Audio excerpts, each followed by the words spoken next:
You wanted the best. You've got the best podcast. The hottest podcast in the world. The Chris Voss Show, the preeminent podcast with guests so smart you may experience serious brain bleed. The CEOs, authors, thought leaders, visionaries, and motivators. Get ready. Strap yourself in. Keep your hands, arms, and legs inside the vehicle at all times, because you're about to go on a monster education roller coaster with your brain. Now, here's your host, Chris Voss. Hi, folks. It's Voss here from thechrisvossshow.com. Well, there only things that makes it official. Welcome to the big show. For over 16, going on 17 years, we've been bringing the Chris Voss Show, over 2,200 episodes. The CEOs, the billionaires, White House presidential advisors, the Pulitzer Prize winners, the smartest people who share you their stories and journeys of your life, as we like to say on the show. Stories are the owner's manual to life. They help let us know that we're not alone. They give us guidance of people who've maybe gone through similar circumstances and the way that they've fix their issues and found a way through the cathartic times that we all kind of go through. And just knowing that you're not alone in the universe and somebody might have a blueprint to save you is one of the reasons we do the show. It helps to lift the world into a better place, and sometimes the darkest times, the darkest moments we go through, there it is. Boy, I just read that like it was an ad, and I just made it up right off the cuff. You do it so well, too. You get the perfect voice for it, Chris. Thank you. Thank you. It's how I get all the girls on Facebook dating. I just leave them a voice message, and they're like, "Holy shit, it's Barry White." That's the Bumble one too? Yeah. If I send text messages, they're just like, "Who's this guy?" But if I do the voice, they're just like, "Hey, wait, here's my number." Anyway, true story. Serious, I'm not kidding. It's the one gift God gave me. The rest is, the rest of me is a complete mess. Anyway, we have an amazing young lady on the show. You can hear her in the background. We're going to be talking to her. She's from the Ukraine, too. So we'll be talking about some of her life experiences, international order, and all that different craziness that's out there in the world.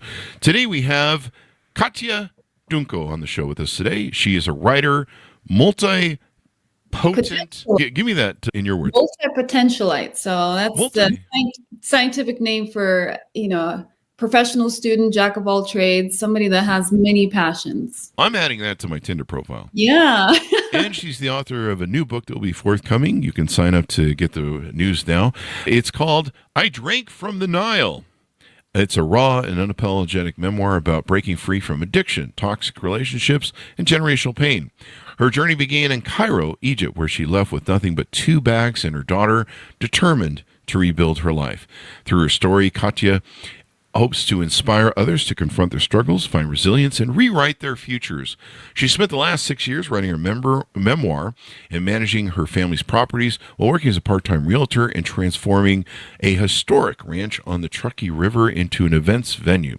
She holds a bachelor's degree in psychology from the University of Nevada, Reno, and is pursuing her nursing license. She lives in Reno with her husband, daughter, and 2 cats, enjoys music production, DJing. Yeah, she is a multi-potentialite. I'm working on that, learning that word. Cooking and painting in her free time. Welcome to the show, Katya. How are you? Thank you, Chris. Thanks for having me. Thank you. Thanks for coming as well. Give us any .coms. Where do you want people to get to know you better on the interwebs? Mostly I'm known on TikTok. So it's Katya_Dunko. I have a 14-part series about my story in Egypt. Also, I have my website as well, myname.com. You can join the wait list, and on Instagram that I post, mostly for my journey as a writer and little snippets from my book. And your book's not up on Amazon. Do you have a release anticipation yet, date, or where are you at with that project? So right now I'm querying agents. I have had a couple of referrals. With the holidays, you got to wait for a while to get any answers from anyone. But I got that out. If I don't get a response, I'm gonna self-publish on Amazon and join my wait list. You'll get to know all that when that comes out. But it's ready to go. I'm just can't wait to share my story. Shopping the story, as it were. And I love the title. Where does the title originate from? Tell us a little bit about that, if you would. So I drank from the Nile. They have a saying in Egypt that once you drink from the Nile, you're destined to come back. And that's what happened to me. I traveled there in 2012 with an ex-boyfriend that's now is a pretty famous YouTuber. And then we were there during the revolutions. And I drank from the Nile then. Then I came back in 2014 and ended up living there. Ah, Yeah. Oh, quite the adventure in multinational. I remember the Egypt uprising and the, what did they call it when a lot of the Arab authoritarian countries were falling? The Arab Spring, I think. Spring. Yeah. Yeah, and now we've got the extension of it. Syria just fell. For those of you watching 10 years from now on YouTube, we're in December 2024. Give us some more details about your journeys. How were you raised? I mean, what were some of your influences? You clearly are pretty comfortable in the international traveling front and understanding, how that all works. Yeah. So as of date, I have been to 33 countries. Wow. I've lived in 4. Originally, obviously from Ukraine, and we immigrated with my mom. She was actually one of those mail order brides Oh, that you have from the 1-800 number. you're serious? You're not putting it on, right? Yeah. Wow. There you go. Yeah. So she went in as a joke with her friend, and then this guy from Alaska picked her. So we immigrated from Kiev, Ukraine to Alaska when I was 8 years old. And I grew up. Is there more snow or is there less snow? I know Ukraine has winter, right? They have snow. No, we have less snow, but it's Okay. kind of like the East Coast. There's a lot of Like humidity. East Coast snow. Yeah, really cold. But Alaska has a lot of snow and not enough daylight. So Yeah, that's a hard probably move to make when you're a kid. Did you have a hard time with it? yeah, I remember actually we tried to get in through Mexico City, to, go to the embassy there, and then we were sent back. But I remember landing in Anchorage, and my stepdad had a truck, and then I've never seen automatic windows, and I leaned on it with my elbow, and it was like, and just seeing all the mountains. So I remember, it was a culture shock, feeling carpet. We grew up poor in Ukraine, and Soviet blocks. Yeah. We're all sardined in a 540 square foot apartment block. So that was, seeing the mountains, and I fell in love with nature and growing up there. So it was beautiful. I think Alaska is probably one of the best places to fall in love with nature if you really love nature. Maybe, unless you don't like getting eaten by bears. That's probably.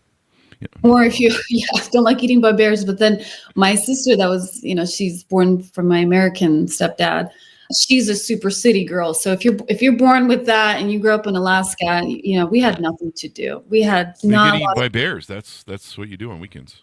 Moose, and the moose, their eyes don't reflect in the headlights. That's why there's a lot of moose killings on the road. So They then end up killing people because they hit them with their cars. Is that what you mean? people hit moose with their cars, and that's because their eyes don't reflect. But oh wow. I know deers do because I lived in Utah for quite a few years. We hit deers.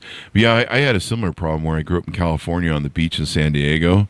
And then when we were 12, my parents, I'm pretty sure they mixed some psychedelic drugs because that's the only reason I can find to move to Utah. And we woke up from a hangover and we were in Utah. I mean, should people really move here voluntarily? Anyway, that's a joke, people. Utah's nice. I don't know about that. But anyway, I teased the Utah. But, having to wear a coat all the time, I was like, what is this coat business? from San Diego, yeah. No. Why do I have to wear a coat? What the hell? Why is it cold here? Why do I can't wear shorts anymore?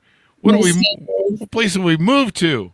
And we can't drink Coke anymore? What the fuck? Anyway, that's my story. I'm sticking to it.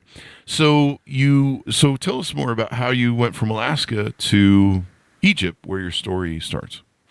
Yeah, so in Alaska, I mean, it was hard for my mom to adjust to the life of, just being in America, the language. I didn't have a good relationship with her really much ever. Mm-hmm. So in Alaska, kind of introduced me to, as we're talking about, there's not much to do there, painkillers. Oh. So my backstory is I was a closet addict for almost 10 years. Mm-hmm. And it's, holding on to that. I was highly functioning. That's another, topic in my book, is how I overcame that in Egypt. As you don't know that you are an addict until you realize, I take a pill every day. And it's just, it's just a pill. My back hurts, this hurts, Mm-hmm. And so it was opioids? Opioids, yeah. Wow. So painkillers. Yeah. And so that was something those are hard to get off of too. Yes. And like I said, I didn't understand that that's what that I was an addict. Wow. for so long, and then I started to realize how much it affects my, my relationships. So after Alaska, I moved to here in Reno. I got a full ride scholarship. So despite all those, despite my addiction, I still did really well in school, and I got scholarships and came to Reno and studied abroad, studied here, and then met that first love, and we traveled a lot. And that's when that 2012 trip, I fell in love with Egypt. And 2 years later, I decided to come back. Oh. Well, let's talk about this a little bit. You start on painkillers. You don't think it's a problem. There's a lot of people that can highly function as addicts. And I think that kind of masks or deceived them. Like, you're like, I don't have a problem. I'm functioning. I have a job. I'm doing the things everyone else seems to do. I got a little mother's little helper sort of thing going on. Yeah. I drink alcohol, not out of addiction, but just kind of abuse. It was fuel. At the end of my entrepreneurial nights, I still had more work to do and more paperwork, and so I'm like, there's sugar in. I don't think I really thought about it at the time. I just knew that vodka would relax me, and I could get more work. I could suddenly have energy and get more work done because I was relaxed. And I didn't realize I was just basically injecting sugar into my veins, and a lot of other crap too. And you think you're functioning well. I even thought it made me sleep better. I've talked about this a lot on the show. Turns out it doesn't really make you sleep better, but I thought it did because I had a pretty ADHD brain. But it's deceptive, huh? Yeah, it's silent. It's what I always had an excuse. It made me feel normal. So when I took my pills, I didn't feel the high. I just felt normal. And I never had a lot in my system at one time. And I write a lot about this in my book. It's kind of I introduce it, I have this perfect world. I have this relationship with this world traveler, and we have all these adventures, yet I'm harboring this little addiction, painkiller thing. And I justified it for so long. Like, it's just a little sliver, I just crush it. I just put it in my body, and then we're good. We're good to go. My past is behind me. I'm numb, constantly numb. And, was there an underlying thing? I mean, maybe I'm jumping ahead to when you got off it. Was there an underlying thing that you felt like you were numbing? You felt like you were medicating? Was there something that was under the surface there that was the bugger? Yeah. So just as we're kind of now we're talking through the book. So I introduced myself, what my perfect life, and I have this addiction, and then that follows just a very turbulent and neglectful childhood, obviously. And sadly, my mother was the one that actually introduced me to these pills. Oh, wow. And she's been, the driving force behind that. So my parents sometimes drove me to drink, but I think that happens to all kids. Yeah. So it's this, this generational pain. My mom had that addiction. She passed it on to me, and that's how I got into them. Wow. So you go to Egypt. Tell us about Egypt, and then you got married, I think, and you had a child. Well, at the end, yeah, I went to Egypt first to teach English, kind of experience life on my own, be this worldly, independent woman. And I was, again, with the traumatic childhood, we all have these traumas, but I was a people pleaser. So I wanted to be better for this man that I thought I was going to marry, that we traveled so much together. So I said, look, hey, what if I live in Egypt for a little bit? I'm going to figure myself out. I'll become this worldly person.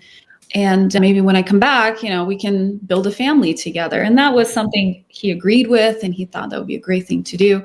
But I went in there with, vulnerability and then this addiction. So this is where I really realized how much it affects me. Egypt is a scary place. It's being a woman, a white woman there. People you get catcalls, harassers. I don't know if you want to look it up, but it's number one country for harassment. 98% of women have been harassed there.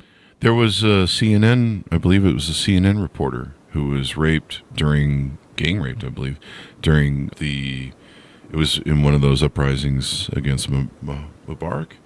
And yeah, I forget her name, but yeah, it was horrific.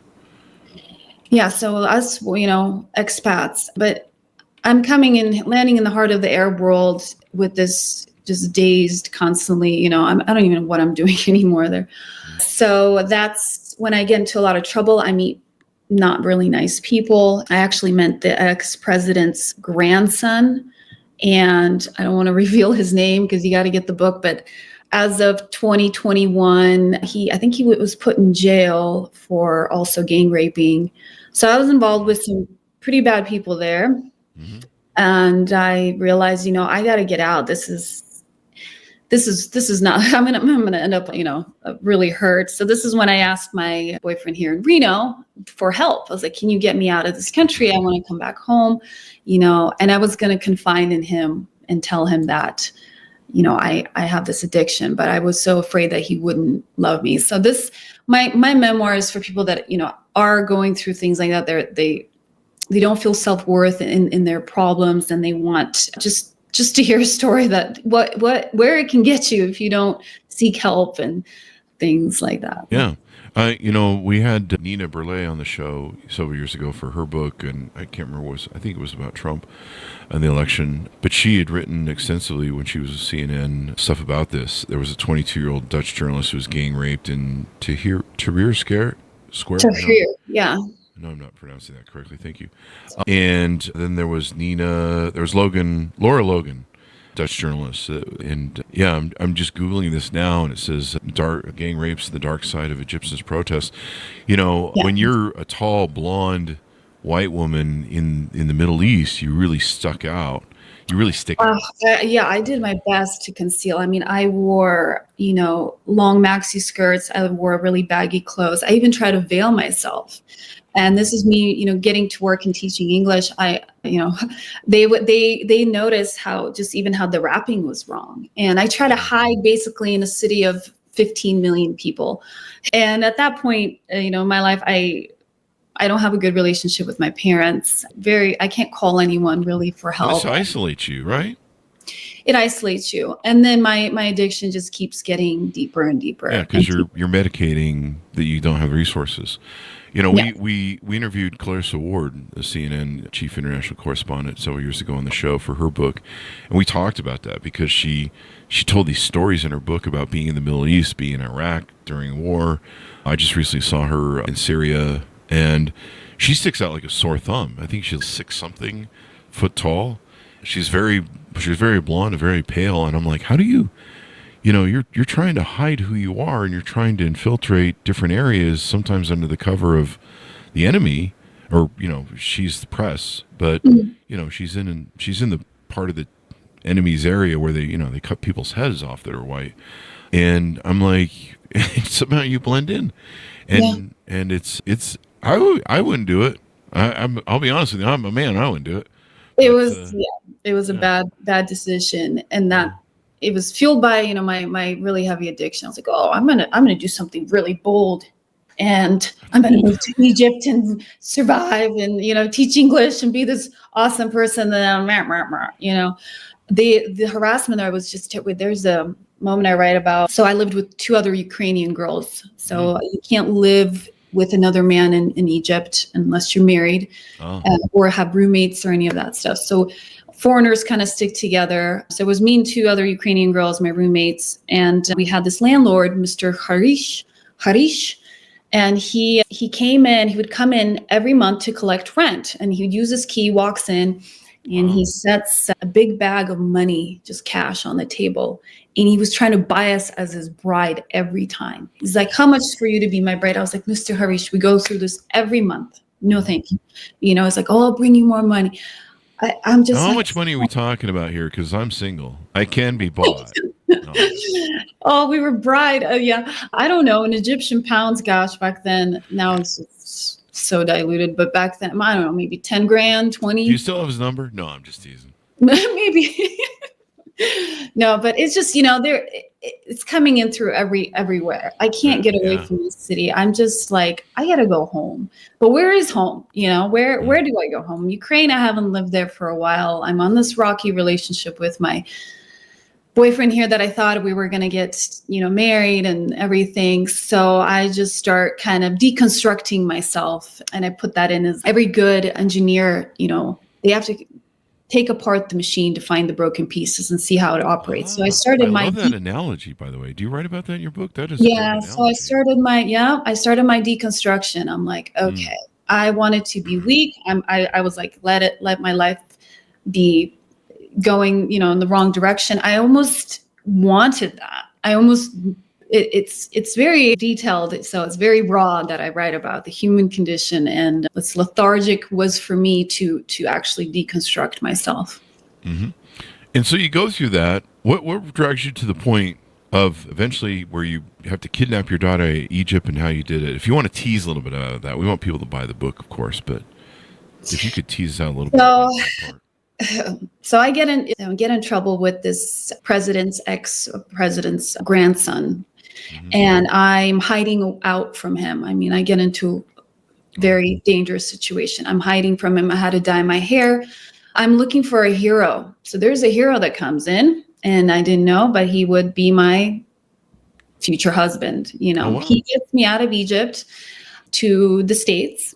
And we kind of go for 2 years, not back and forth. He'd come travel and, visit me.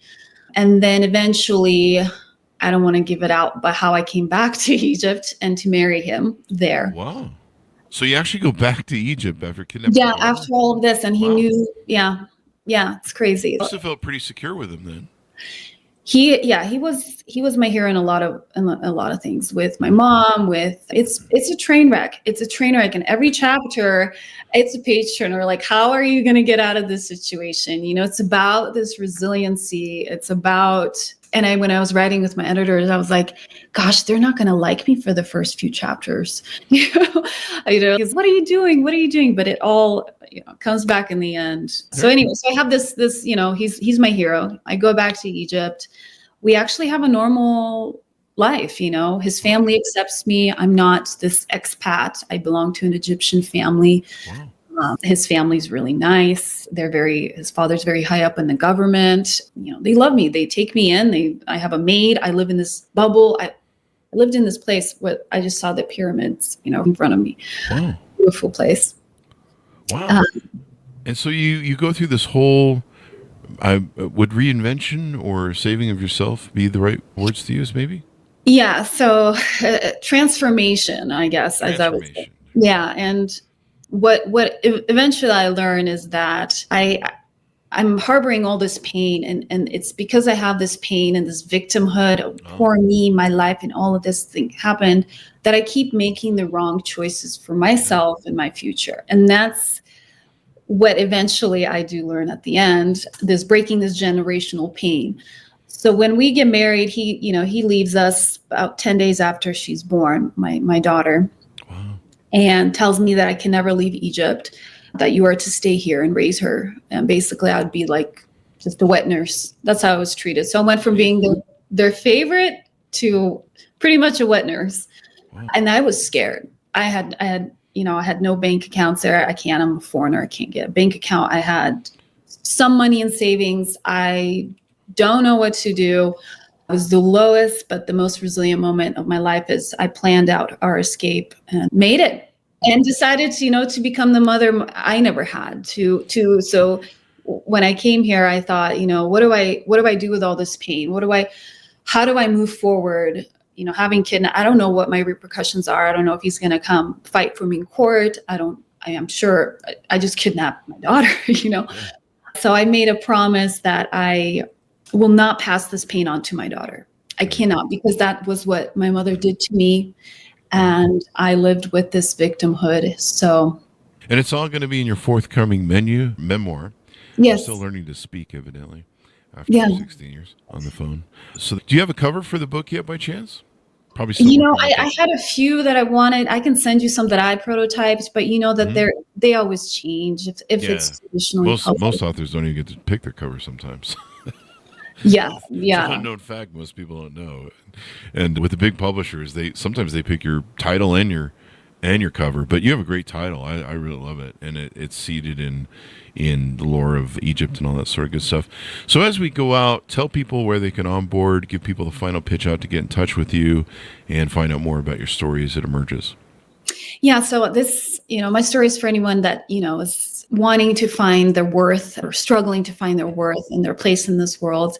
It's an inspirational story, transforming of motherhood, of what you can do with this generational pain. You don't have to hang on to it. So if this is something that interests you, you can reach me out on my website, katyadunko.com, sign up for my wait list or newsletter. And then I'm heavy on TikTok. Yeah, if you're more interested about my story, I have it all there in details. And on Instagram, I'd love to connect. Hopefully get that story out sooner than later, and to inspire, everybody to reclaim and rewrite their life, because it's never too late. And I have 19 chapters to prove it to you that you can do it. You can do it, as I like to say in the movies. And if you're a publicist, check out what she's doing and all that good stuff. See if we can get this story lifted. This is one of those stories that people need to hear. I'm sure it's a. I mean, I don't mean to minimize it, but it's a journey a lot of people go on through with addiction. I don't know how many people are. I don't know what the stats are on addiction. I live in Vegas. You live in Reno. We kind of know there's a larger group of addicted people around us, and it's an issue. It's an issue. And, it's like we've probably had 200 or 300 psychologists on the show, and childhood trauma, I mean, this is all stuff that people really need to resolve in youth and deal with. Yeah. And not pass it on. That was my biggest. Yeah. That was my biggest. I'm like, I cannot pass this on to my daughter, because hurt people. And then it's just this cycle. And I hope my story inspires, somebody going through whatever they are, to just break that cycle of pain. Mm-hmm. Break the cycle, folks, because we need to do that. Thank you very much for coming on the show. We really appreciate it. Thank you, Chris. Thank you for having me. Yeah. Thanks for sharing your story. Sometimes these are hard to share. Sometimes they feel a little, you're like, I really want to share. Does anybody really care about my story? But the great thing about sharing our stories is there's always someone out there who needs to hear our story, and they need to hear it from us. And that was an important thing. Someone told me, he was an author one time, and they said, people need to hear your story, Chris. You won't know who that person is, but they need to hear it, and they need to hear it in your words. And so you need to, be there for them. And I was like, wow. And it really is powerful. And sometimes you never meet those people. I've told stories on Facebook about some of the crises I had with my dogs and different things. And it was amazing how just almost a decade later, people come up to me and they go, hey, that thing with your dog that you wrote that one time in 2013, yeah, that resonated with me. I realized that I didn't have closure with my father's death or my dog's death. Or, it was just amazing how far it went. And I just was like, wow. Okay. My TikTok, so what I did by taking my daughter out of Egypt is an anomaly. The statistics is that the children get kidnapped to the country and are forced to stay there. It gets very hard to get out, because I don't have legal custody of her there, because I'm not Muslim. Wow. So I had women reaching out to me on Instagram, stuck in Dubai. How do I get, they need support. I'm stuck here with my kid. This is a really big issue in the Middle East. Children are stuck there, and I just took the risk and got out. And maybe, like you said, years down the road, I'm not bashing on the countries at all. Like I said, my daughter's half Egyptian. I do love it. It's just that there are a lot of cases like this, and I had 2 people I'm talking to, Egyptian women that want, that are getting out with their kids. And so if I can help it, even 1 or 2, that's good. Change the world. And generationally, it's more than helping 1 or 2 people too. I mean, that's the thing people want to remember. It's, those people have kids and all that stuff. So thank you for your story. Thank you for what you're doing. We really appreciate it. Awesome. I look forward to seeing this stream too. So thanks for having me. Thanks so much for tuning in. Go to goodreads.com/Chris Voss, LinkedIn.com/Chris Voss, Chris Voss 1, the TikTokity, and all those crazy places on the internet. Be good to each other. Stay safe. We'll see you next time. And that should have